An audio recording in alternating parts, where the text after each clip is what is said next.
Today we're going to be discussing cognitive ability and job attitudes. Here's an overview of each of the topics I want to discuss.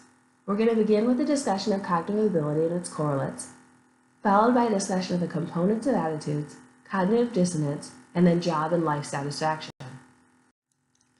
Cognitive ability is also often referred to as intelligence. It's a capability related to the acquisition and application of knowledge. Now, cognitive ability improves performance in nearly all jobs, because nearly all jobs require some problem-solving and decision-making skills. Now, most of us have taken tests related to cognitive ability, because both the SAT and the ACT tap cognitive ability. Now, cognitive ability is the best predictor of job performance and training performance in nearly all jobs. It's a better predictor as the job becomes more complex. In a complex job, we're going to see a much stronger correlation between cognitive ability and job performance than in a lower level job. So cognitive ability correlates 0.51 with job performance and 0.54 with training success. Thus, people with higher cognitive ability also have higher job performance and perform at a higher level in training. Cognitive ability has a substantial impact on success in life.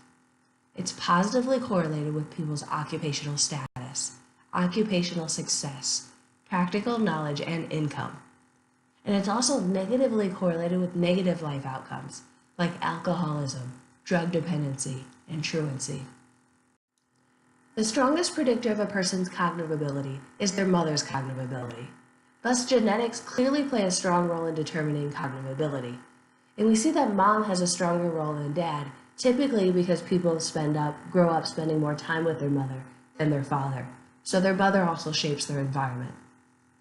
And what we know is that environment clearly has a strong impact on cognitive ability. In a study of Black children in Prince Edward County, Virginia, they found that an average of 6 IQ points were lost for every year of school that was missed. People with higher IQs or higher intelligence do not have better relationships or marriages. And also what we know is that IQ only helps up to a certain threshold. The threshold for intelligence is an IQ score of about 120. Once a person reaches 120 points, there's no relationship between higher intelligence and performance.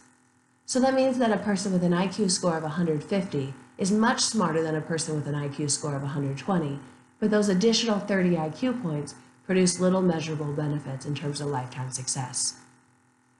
And along with IQ, we know that motivation plays a paramount role in determining performance. Basically, performance is a byproduct. It's a combination of motivation and cognitive ability. And some have even said that you can multiply somebody's motivation by their cognitive ability to determine performance. What that means then is when somebody is low in motivation, cognitive ability can make up for it. But once motivation falls to basically zero, you're going to get low performance no matter what their cognitive ability is.